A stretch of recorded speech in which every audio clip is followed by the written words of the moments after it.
Dragon ball तो tournament of power जब हुआ था तो हमने बहुत सारी नेक्स्ट लेवल फाइटें देखी थी। सच्ची में बहुत ज्यादा नेक्स्ट लेवल थी, पर एनीमे में सारी फाइटें कवर नहीं करी गई थी। हाँ, मैं मांगा की बात कर रहा हूँ। मांगा में कुछ ऐसे सीन्स थे जो मुझे लगता है कि एनीमे में भी दिखाना चाहिए था, पर एनीमे में वो चीजें नहीं दिखाई। पर मैं आज ऐसी एक चीज लेके आया हूँ, मास्टर रोशी वर्सेस जिरेन की फाइट। अब मैं तुम्हें शुरुआत में थोड़ा आइडिया दे दूं तो ये फाइट कुछ ज्यादा टिकी नहीं, पर मेरे हिसाब से ये एक चीज थी जो गोकू को अपने अल्ट्रा इंस्टिंक्ट अवेक करने में बहुत हेल्प करी थी। ओके, तो मांगा पे चलते हैं। अब गोकू हमारे जिरेन को देख के फाइट करने तो पहुंच जाता है, पर वो उसके सामने कुछ ज्यादा टिक नहीं पा रहा होता है। कुछ ज्यादा ही पिट रहा होता है। सीन शिफ्ट होता है मास्टर रोशी की तरफ। वहां पे वो यूनिवर्स 11 के एक बंदे को पेल रहे होते हैं। वो बोलते हैं आपका पावर लेवल मेरे से इतना ज्यादा नीचे, पर फिर भी मैं आपको टच क्यों नहीं कर पा रहा। मास्टर रोशी कहता है मम्मी भेज अपनी।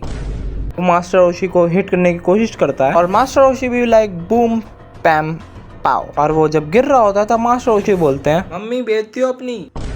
मास्टर रोशी को एक आवाज आती है। जब वो पीछे मुड़ के देखते हैं तब वो देखते हैं कि गोकू पड़ा हुआ है नीचे। गोकू कहता है इसकी पावर का तो कोई लिमिट ही नहीं है, और वो कहता है अब मैं क्या करूं। ये वो जिरेन को बोल रहा है। मास्टर रोशी गोकू से कहता है प्लीज मत बोलना कि तुम्हें सफर करना पड़ रहा है इससे लड़ने के लिए। मास्टर रोशी गोकू से कहते हैं कि लगता है मेरा स्टूडेंट अभी तक पूरी तरह से सीखा नहीं है। मास्टर रोशी गोकू से पूछते हैं तुम्हारे लिए ताकत का क्या मतलब है। जिरेन मास्टर रोशी को देख के कहता है कि लगता है गोकू के मास्टर है। गोकू मास्टर रोशी को कहता है कि लगता है कि मुझे इससे भी ज्यादा ताकत की जरूरत पड़ेगी, मेरा सुपर सैयन ब्लू भी जिरेन के आगे टिक नहीं पा रहा है। मास्टर रोशी गोकू को समझाते हैं कि चीजों को ऐसे नहीं नापते। गोकू कहते हैं मेरे कुछ समझ में नहीं आ रहा है, पर मास्टर रोशी कहते हैं कि देखो हम मार्शल आर्ट में महारत इसलिए हासिल नहीं करते ताकि हम जीत सके, हम इसलिए हासिल करते हैं ताकि हम खुद पे विजय पा सके। मास्टर रोशी फिर कहते हैं जब तक आप अपने अपोनेंट के अटैक्स में ना फंसना नहीं सीख लेते तब तक तुम उतने ही हड़बड़ाए रहे होगे जितना तो हम पहली बार मिले थे। मास्टर रोशी लास्ट एक चीज और कहते हैं अभी तक तुम्हारे सफर में जितने भी तुम्हारे गुरु रहे हैं उनकी बातों को याद करो, उन्होंने तुम्हें क्या सिखाया था। गोकू सोच में पड़ जाता है और वो अपने सारे मास्टर जितने भी अभी तक उसके मास्टर रहे हैं उन सब की बातें याद करने लगता है। बेसिकली यहाँ पे अल्ट्रा इंस्टिंक्ट की बात हो रही है जो व्हीस उसे सिखाना चाहता है गोकू को। अब मास्टर रोशी लास्ट बार कहते हैं क्या तुम अच्छा खाते हो, क्या तुम अच्छा खेलते हो, क्या तुम अच्छा सीखते हो। फिर गोकू कहता है सीखने के बारे में तो नहीं पता। फिर मास्टर रोशी कहते हैं टर्टल स्कूल का लास्ट सबक कैसे अच्छी तरह से आगे बढ़ते हैं, और ये बोल के वो सीधा जिरेन से भिड़ने चले जाते हैं। जिरेन उन्हें पंच करने का ट्राई करता है और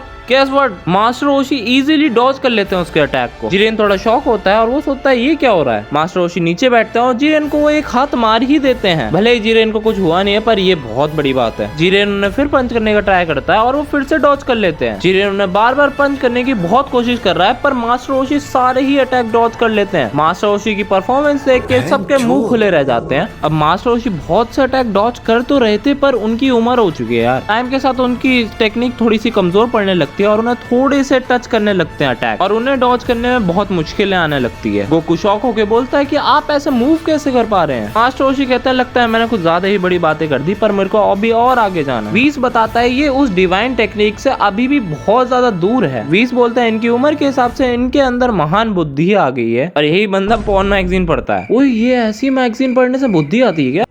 देखो अब मास्टर रोशी थक चुके हैं तो वो गोकू को कहते हैं कि अपने दिल के अंदर झांको, और वो जाते हैं जिरेन को पंच करने के लिए, पर उनकी स्पीड अब स्लो हो चुकी है और वो डॉज भी नहीं कर पाते। जिरेन उन्हें एक ही बार में टपली मार देता है और वो नीचे गिर जाते हैं। वीरस मास्टर रोशी को देख के कहता है कि बुड्ढे को तो आगे या बाद में कभी गिरना ही था। वीरस को कहता है कि मास्टर रोशी ने नीचे गिरने से पहले बहुत बड़ी चीज छोड़ी है रिंग के अंदर। वीरस कहता है इसका क्या मतलब है। वीस कहता है देखिए गोकू को, उसके अंदर कुछ बदलाव आ चुका है। जिरेन गोकू को कहता है क्या तुम्हारे मास्टर के पास बस इतनी ही चीजें थी सिखाने के लिए, या कुछ और भी बचा है। क्या तुम इतने इनएक्सपीरियंस्ड हो। तुम्हारे जैसा इंसान कभी भी परफेक्ट नहीं हो सकता है। भाई जितना एनीमे में मुझे याद है ये इतना तो नहीं बोलता था। वो कहता है परफेक्ट, मेरे को कभी परफेक्ट बनना नहीं है, क्योंकि इसका मतलब हुआ कि एक जगह रुक जाना, और मैं हमेशा आगे बढ़ता हूँ, और मेरे मास्टर हमेशा की तरह एक अच्छे टीचर है। जिरेन कोई भी ना बकवास करते हुए की ब्लास्ट मारता है, गोकू को सीधा जाके हिट हो जाता है और अचानक से गोकू नीचे गिरने लगता है, पर एकदम सही वो दोबारा उठ जाता है। सब शॉक हो जाते हैं ये क्या था। फिर जिरेन आता है, अपने दोनों हाथों से हमला करता है और वहाँ से गोकू गायब हो जाता है, और वो अचानक से उसके पीछे खड़ा होता है। वीरस शॉक हो जाता है और वो कहता है क्या क्या ये वही है। वीस कहता है लगता तो यही है। क्रिलिन वीज से पूछता है तुम दोनों किस स्पेशल टेक्निक की बात कर रहे हो, और वीज बोलता है अल्ट्रा इंस्टिंक्ट। भाई वेजिटा की शक्ल देखो, अल्ट्रा इंस्टिंक्ट। अरे वीरस तो सर पकड़ के बैठ जाता है कि ये तूने मेरे से पहले अनलॉक कर ली। गोकू जिरेन की तरफ बढ़ता है, जिरेन भी एक पंच मारता है, पर अचानक से कुछ होता है और वीज उसे नोटिस कर लेता है और गोकू को एक जोरदार मुक्का लगता है। वीज सबको समझाता है कि ये बस एक मौका था जो अल्ट्रा इंस्टिंक्ट उसे एक बार मिली थी और इसे पाने के लिए अभी बहुत संघर्ष करना बाकी है। खैर इसके आगे हम एनीमे तो देख चुके हैं। ओके, तो ये वीडियो बस यहीं तक थी। मैं आशा करता हूँ मैं वीडियो पसंद आई हो।